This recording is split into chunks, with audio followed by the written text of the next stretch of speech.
people who have made this mission possible. And there are multiple layers to this, not just one person. I will start by thanking the Government of India for conceiving about this mission and finally making it happen. I would like to thank ISRO for enabling this entire mission, the people, my colleagues at ISRO who have worked so hard for successfully executing this mission. I would also like to, I see some faces here, the PIs, the researchers who have enabled the experiments for the Axiom 4 mission. And I would like to thank them for their contribution and their work for this mission. I would like to thank you guys for bringing this mission to the population of this country, to the common man, and making it accessible by everyone to view. And in the end, I would like to thank each and every citizen of this country who behaved in a way that they actually owned this mission. I really felt that this was a mission for this entire nation. So with this, I have limited time to share my experience of this past 1 year. I will try my best to cover the salient aspects, and thereafter we can follow up in the question and answers. This mission, the Axiom 4 mission, was a mission to the International Space Station. So we were flying on top of the Falcon 9 vehicle in the Crew Dragon and to the International Space Station for a period of 2 weeks, and thereafter coming back. The launch was from Cape Canaveral, Florida, and recovery was off the coast of San Diego in the Pacific Ocean. Crew Dragon is one of the 3 vehicles which can take humans to space as of now. And we were fortunate to have the training on the other one, the Soyuz, which goes from Russia, as well as Crew Dragon now. International Space Station, as you know, is an orbiting laboratory which has been there since 2000 and has been conducting cutting-edge science and is actually a perfect example here of marvel of human engineering and human collaboration. My profile in this mission was as a mission pilot. So Crew Dragon, there are 4 seats, and I was the mission pilot. I had to work with the commander and interact with the systems of the Crew Dragon. Basically, anything that has to be done with the Crew Dragon was our responsibility. Now, with this mission profile, for the 2 weeks on the ISS, the work that we had, the job that we had was we had to perform the experiments that were conceived, developed, and realized by the Indian researchers, and also to perform STEM demonstrations and just capture photographs and videography to bring it back to you. So that was the primary job while we were up on the station. To execute this mission profile, we were training at various places, and it was distributed. So we were at NASA, European Space Agency, and also we traveled to Japan for executing the training for the space station. At the same time, we also went to SpaceX for training on the Crew Dragon vehicle, which was the vehicle on which we were going to travel to space. For training on the experiments that were prepared by researchers, we traveled to various NASA centers.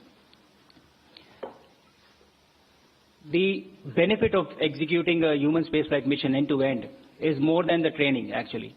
The supplementary knowledge that you get just by being there, the experience of it, the conversations that you have, the interaction that you have with people who have had a history of human spaceflight, it is invaluable. And I think all of this information that I have been able to collect in the past 1 year is going to be extremely useful for us for our own mission, the Gaganyaan and the Bharatiya Antariksh Station.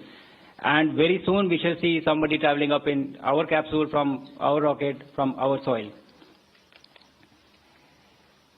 In spite of all this training, आपने चाहे जितनी भी training की हो, लेकिन उसके बाद भी जब उस रॉकेट पे बैठते हैं और जब वो इंजन इग्नाइट होते हैं, when they catch fire, I think it is a very different feeling. I had not imagined of how it would feel like, and I was actually, running behind the rocket for the first few seconds. I took time to catch up to it.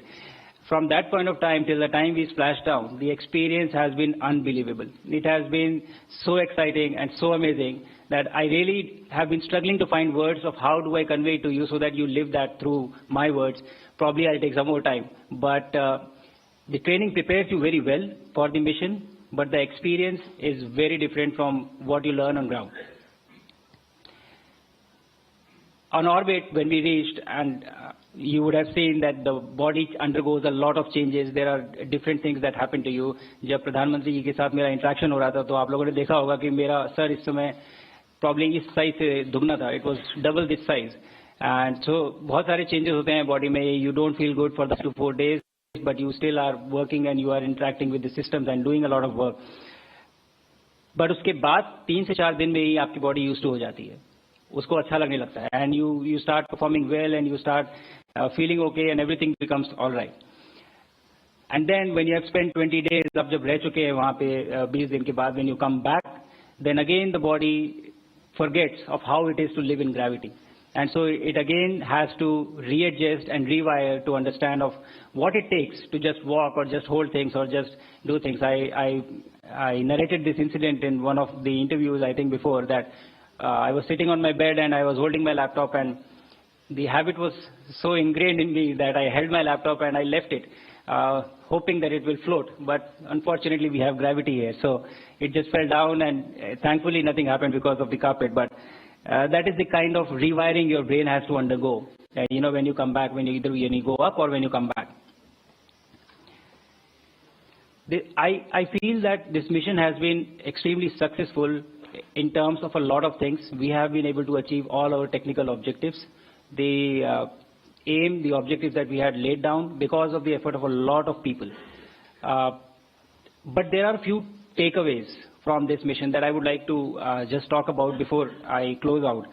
And those takeaways are witnessing an execution of a human spaceflight mission like this gives you a lot of knowledge, a lot of information. And these are intangibles. You cannot measure them.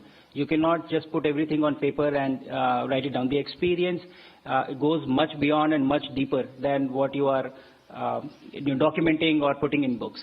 So I think that is going to be very valuable for us, for our journey of human spaceflight mission that we are starting. I also realize the power of the scientific temper.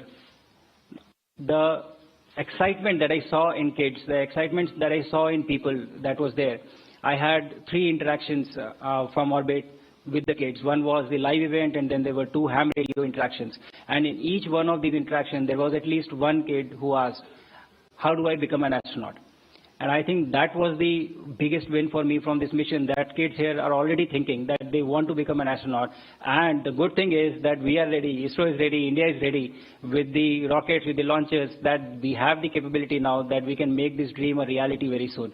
So that was very fascinating for me. Another thing that was very peculiar for me, we had a crew which was from different countries, from Poland, Hungary, India, and United States. And the mission itself was being executed by people who were sitting in Japan, Europe, Germany, US, all over the world. But all of them are able to come together for one single mission. And what this conveyed to me was the unifying nature of space, of how it brings people together, the power of collaboration that it has. And I think that speaks volume about this discipline in particular, and overall values that we have as a nation of always, trying to bring people together. So this resonated with me very strongly. And in the end, I just have a message for everybody who is listening in on this, conference that we are having. All the kids who are listening to this message, I was sitting there with you, I was sitting on the chairs that you are sitting on today. And I had never thought I would reach here, I would go to space. But my message to you is, if I can do this, you can do this too. And we have to make it work, and we have to go forward from here. One mission after another. We'll have Gaganyaan, and thereafter Bharatiya Antariksh Station, and we'll have a series of missions. So I want you to dream, I want you to think that you can do this, and we will together make this happen. And with this, I will end this with the key message that I've had throughout the mission. While going up, while on orbit, and while coming back, Bharat आज भी अंतरिक्ष से सारे जहां से अच्छा दिखता है. जय हिंद, जय Bharat.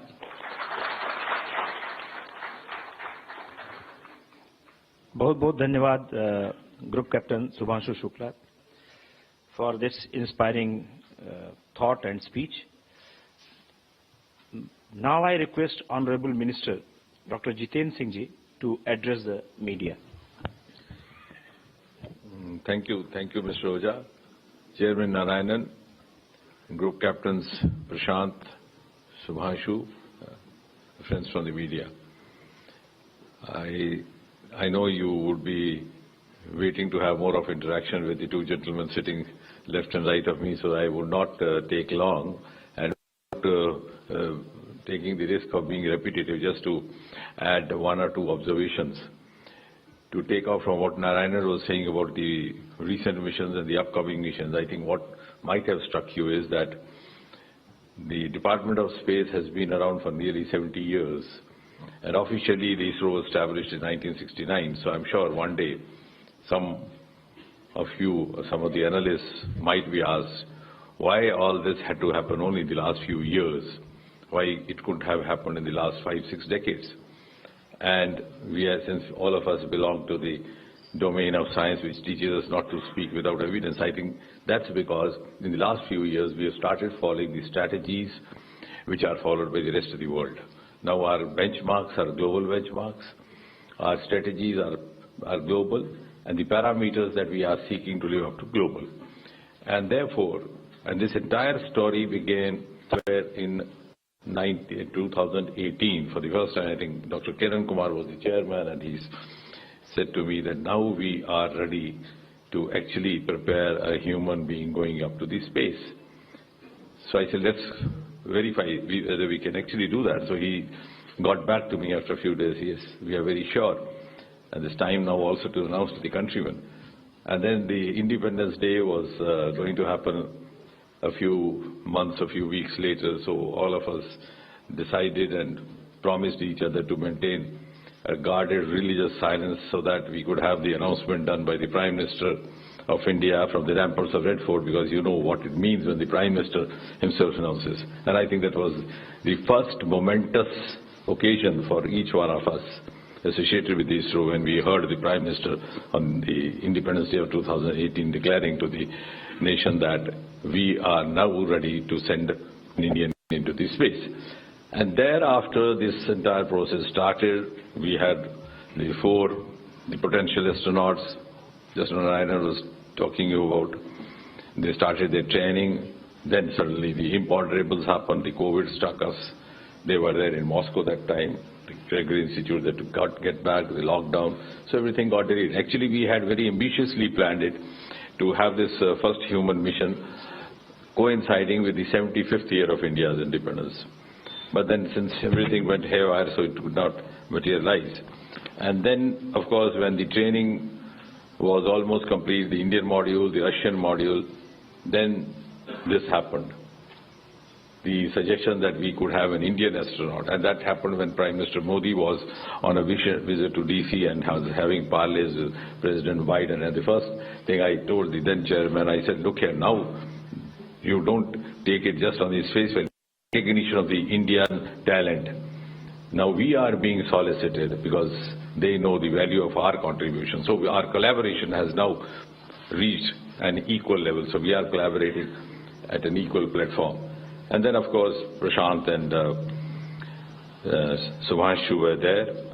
So when you try to seek answers why it didn't happen, as Narayana was saying, we were just almost one digit or zero startups still 5 years back. Today we have more than 300. What also I think he should have mentioned is that our space economy was almost dismal, not even worth mentioning. Today we are $8 billion and the manner in which we are progressing, our projections indicate that in just next 8 to 10 years we'll be going up nearly 5 times, maybe $45 billion, which otherwise means that as we move on from economy number 4 to 3, 2 and 1, space component is going to be a major value addition to the future economy growth. And as I've always said, that when you scientifically think how the economy is going to grow from where we are, it is going to happen from the unexplored or the underexplored sector.